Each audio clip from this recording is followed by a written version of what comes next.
Hey folks, hello and welcome to this YouTube channel. In this video, I'm gonna teach you a very useful guide on how to change the keyboard layout to fix the problem of typing special characters in your Windows 11 PC or laptop.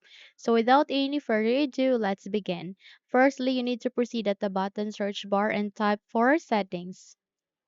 Once you have typed it, please wait until a best match would appear, and once it's here, please click on this open option to continue. By the way, you can also press Windows key and I key together, and in that way you would be able to bring up the settings. So here at the settings, we just have to wait until everything are set before we proceed. And once the options are now appearing, please proceed at the left pane or the left side of that and locate with the option called time and language. Under the time and language, you would be able to see four options. Please proceed with the second option, which is language and region.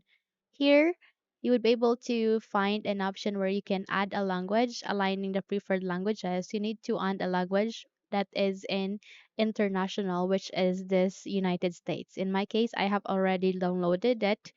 Please click on this add a language. And from here, please type for English US. Okay. So eventually you would be able to see English US here. In my case, I don't see any since I have already added it here in my case. But in your case, the reason why you face an error is that you don't select it. So it's very a must to select it. And by that, please select it and go with next.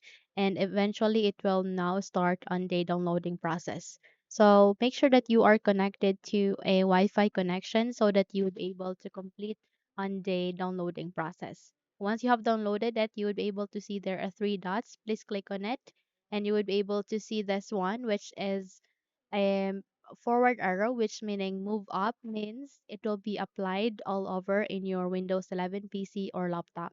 In my case, it's being grayed out because I have already set it as my language in my Windows. That's why this move down is not being grayed out. Okay, that's why this move up is being grayed out because I have already applied it. Okay, but in your case, you have to click on this one. Once you're good, check if your problem has been fixed. So try to type for special characters. So let's bring up our notepad. Let's type for notepad here at the button search bar. And please click on the open option to continue. So from here, try to type for special characters and it's working this time on. Okay, so that's it. It's not working. So if you think this video helped you a lot, then please don't forget to subscribe, hit the like button as well as the bell icon to be updated for more tutorials like this. Thank you for watching this video and have a good day.